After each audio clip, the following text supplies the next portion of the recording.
Have you ever wondered why your favorite taco is costing you an arm and a leg these days? Or is your dream couch still in backorder status for months now? Join us as we go behind the scenes of the global supply chain.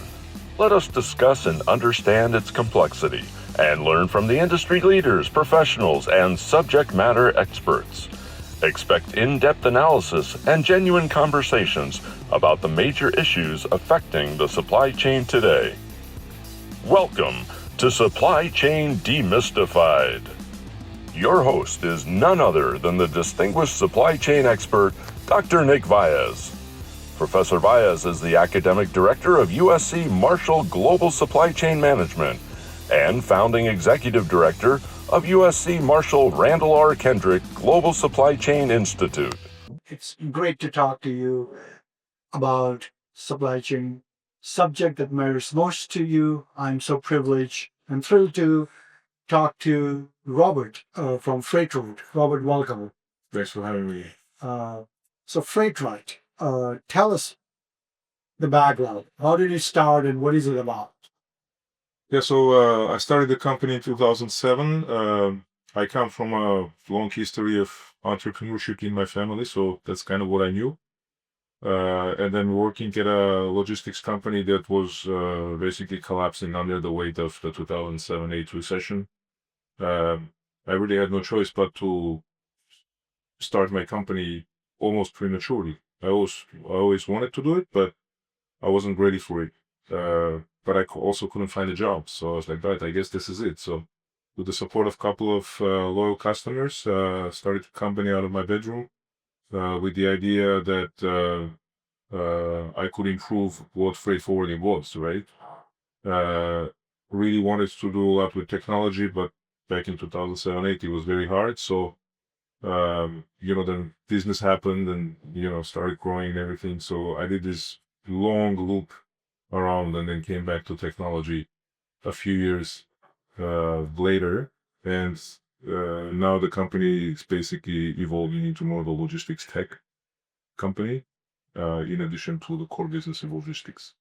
So Robert, tell us. I think let's talk about that, the technology, because we are here in this world, digitization, everything is getting integrated. We're in so technology is on a spectrum, right?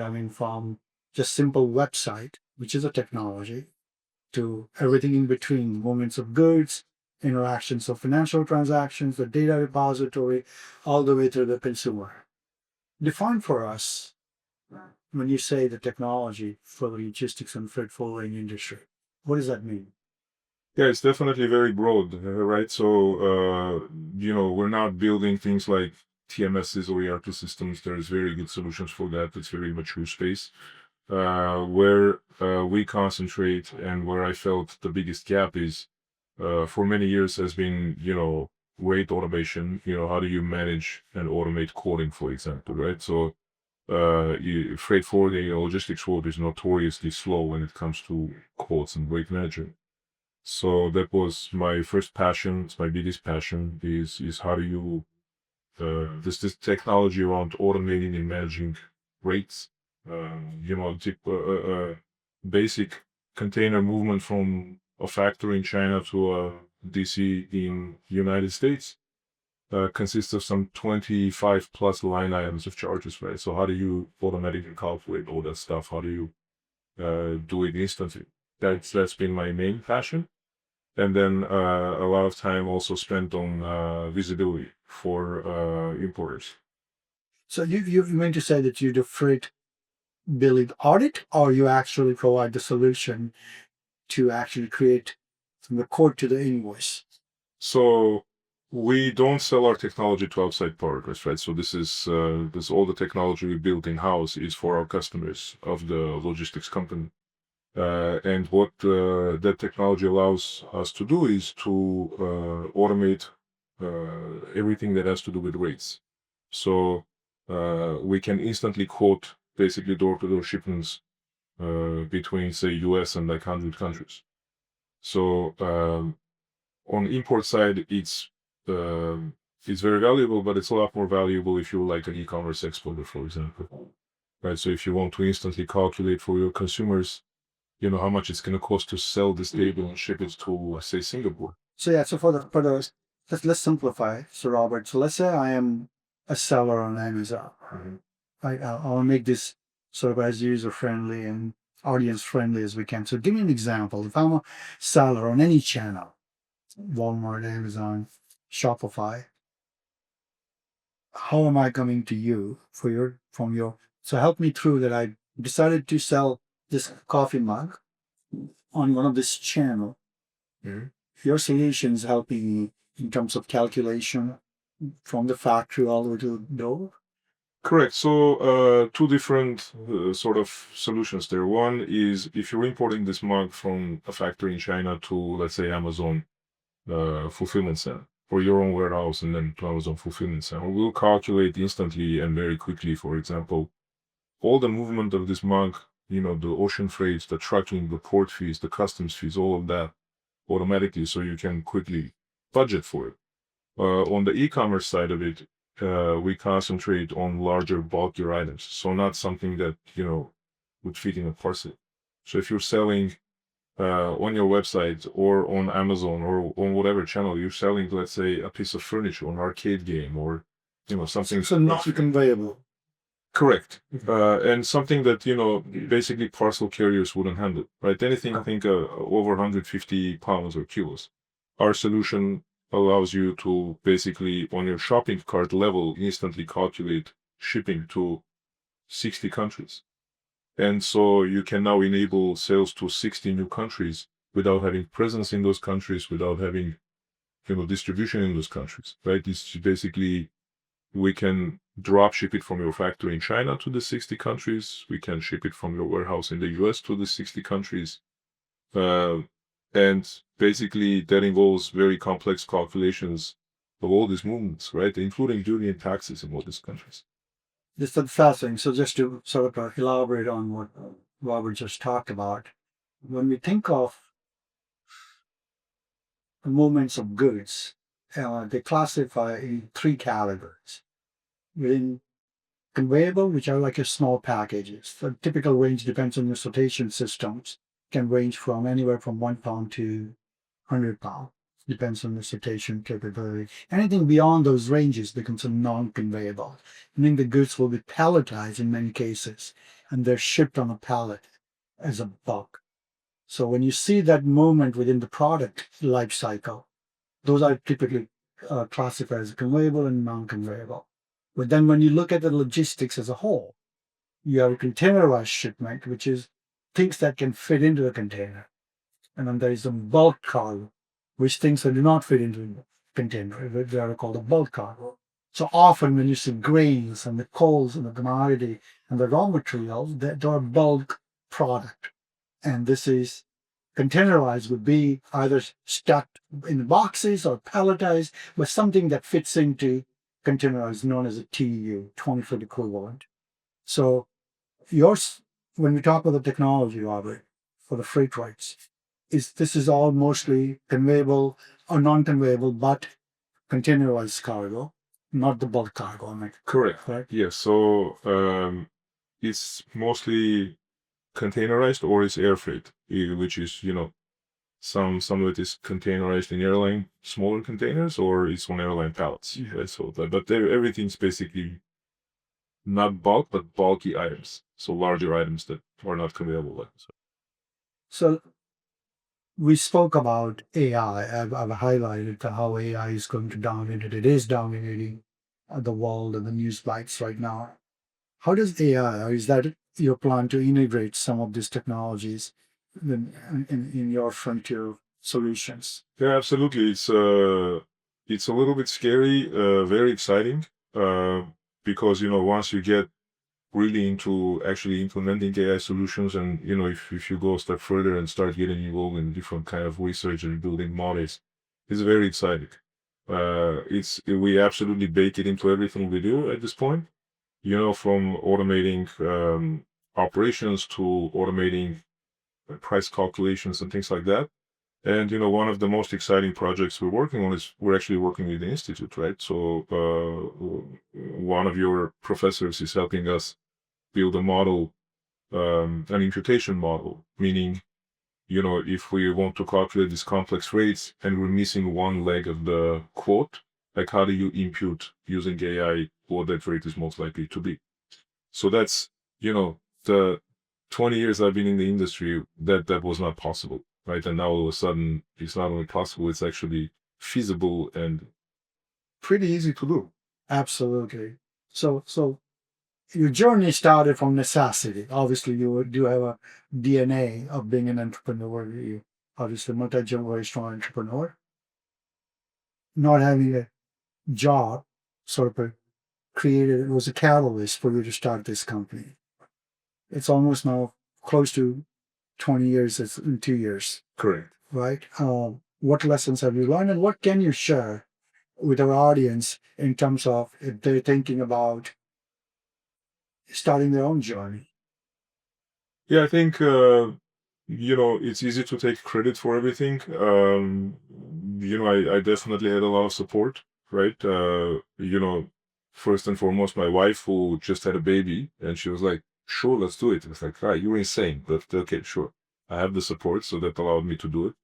I had a very good customers, a couple of customers who pushed me to strike out on my own, and happy to say they're still our customers, some of our biggest. They've grown with us. But mostly, I think I would think what's important to the audience is that we started this company in the height of the recession, 2007. Actually, even before the height of the recession, right? So 2008, I think, was the peak. We started when basically companies were going bankrupt in logistics field every day. And, we're in somewhat similar environment now. It's not as big of a crisis, but it is definitely more turbulent times. It's absolutely a crisis, Yeah. no question. Yeah. So, I see people asking today, like, is this the worst time to start a business? There's never a good time to start a business. There's never a right time to start a business. Yeah. In fact, arguably, if you start in the height of the recession or in the biggest crisis, one of my customers, to encourage me in 2007, told me, hey, think of it this way. It can't get any worse. Yeah, there's one way, and that's up, right? You just have to survive. And every crisis is a opportunity, Oh, right? If you just apply yourself and things that you want to do. So Robert, what are the trends that you're looking for? I mean, from the company standpoint, are you fully funded now? What stage of funding you're in? So give us some sense of what journey. I'm sure you started with the seed funding, which were you self-funded or did you have investors? I started with I borrowed my father's credit card, and I haven't raised any outside funding since. Right, so that was that was the only time. But you did pay him back. Yes, many years later. It did go into collections and everything after it. It was tough times, so it wasn't easy. But no, everything worked out. We haven't, everything we are self-funded from day one, basically, and hopefully stays that way. We'll take funding if the opportunity is there to use it properly to scale, but we don't actually need it at this point. So self-funded, and then trends. I think. There are trends that are very obvious, like AI, right? And you have to be in line with the trends. And then there are trends that aren't as obvious, and you have to look for them. And I heard Greg Jacobs, the CEO of XPO in the group, say recently that as long as you get the larger trend right, I think the other things you do are not as important. But if you get the wrong trend, it doesn't matter how well you execute, how good your technology is. You're not going to go very far. Absolutely. I think larger trends, as I shared the data this morning, that if you think about the amount of capital flowing in, not only in the supply chain space, but when we talk about specifically into the AI, right, in advanced manufacturing, I think it's just an incredible momentum, didn't that, right? We're talking about 2 trillion to what potentially my forecast is by end of this year, if not certainly next year, it could be as much as $3 trillion of investments coming into building out the next generational infrastructure.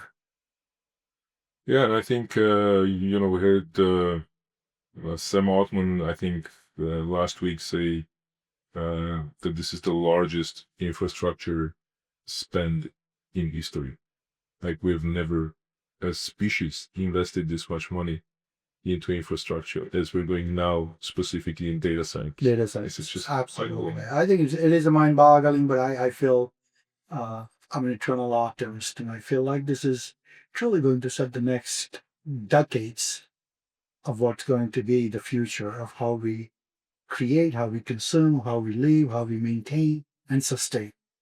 I think we'll be driven by these forces that we still haven't comprehended. Besides, write my email or tell me the recipe. I think that's some extent of usage we see within the AI space. But when we look at it, as you know, I shared in the Institute board meeting, we're writing 5 case studies in AI.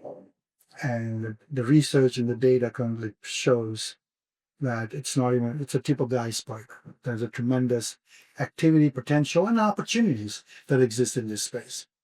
So Robert, let's bring this for the audience. You've been on the advisory board for the Institute, the Kendrick Global Supply Chain Institute at USC Marshall School of Business. How have you enjoyed the journey? It's amazing. First of all, I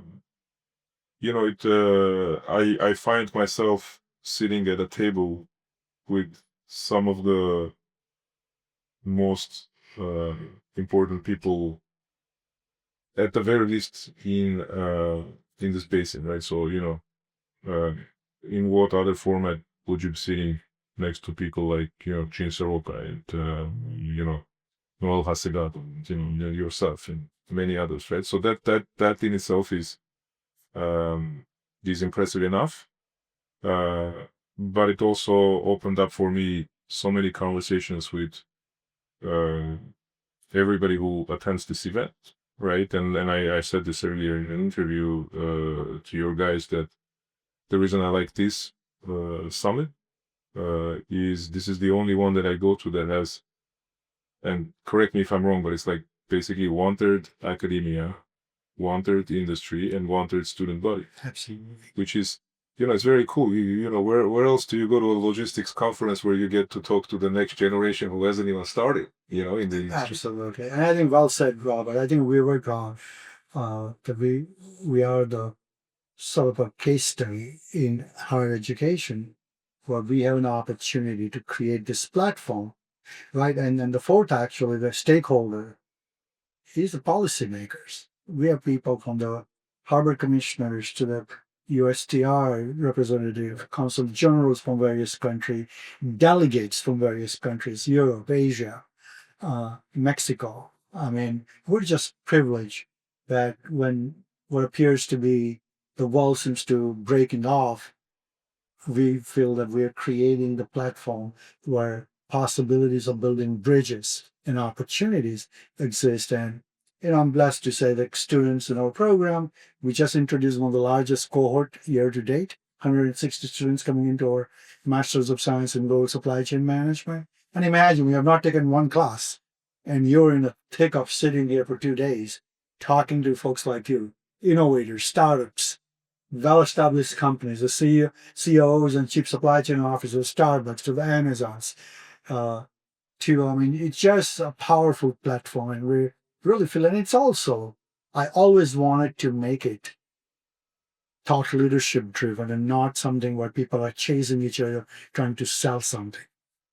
Yeah, which is it's very important, right? So this is also we're privileged to be able to invite some of our customers and some of our partners, and everybody asks who hasn't been here, what is it like? Do you get to network? And one thing that's not going to happen here is selling, right? So don't come here hoping to sell, and come here with a peace of mind that nobody's going to try to sell to you, right? So this is not what the summit is about. Well, it's very refreshing. Well said, well said. And so listen, Robert, any last minute thought about the horizon scan from the freight right standpoint? What are you excited about it? What are you nervous about it? And a closing message for our audience.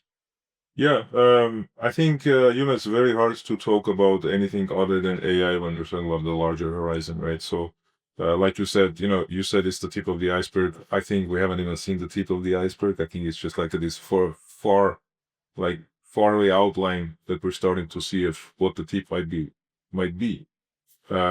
Every day, I'm shocked at things that AI can do. It's, again, like I said, it's exciting, but it's also scary a little bit.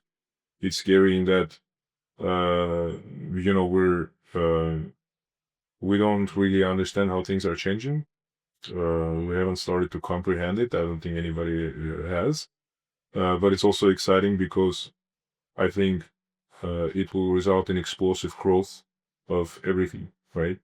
So I think my thought that I have children, my son's about to start applying to colleges. So, I think a lot about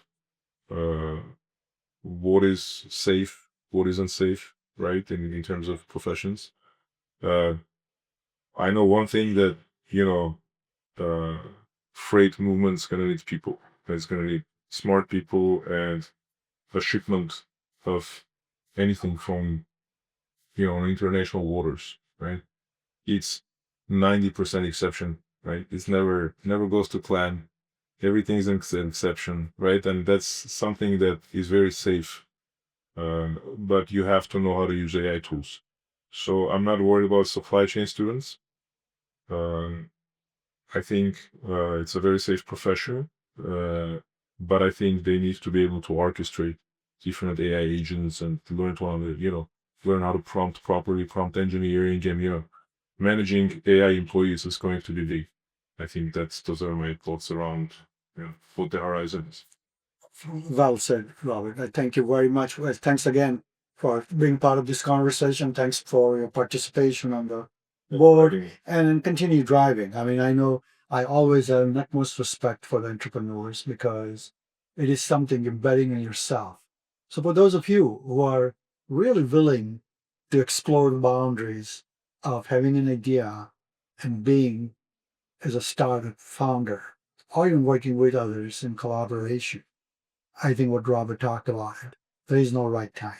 I think you can certainly expand upon this journey and without worrying about the time and then take a plunge into it, but be part of this larger ecosystem where the collaboration and network is possible. With that, I bid you an amazing rest of your day, evening, and thanks for joining us in this episode. Robert, thank you. Thanks for having me. We hope you enjoyed another exciting episode of Supply Chain Demystified. Stay tuned for the next demystifying discussion on the supply chain. Visit uscsupplychain.com to stay up to date on all things supply chain.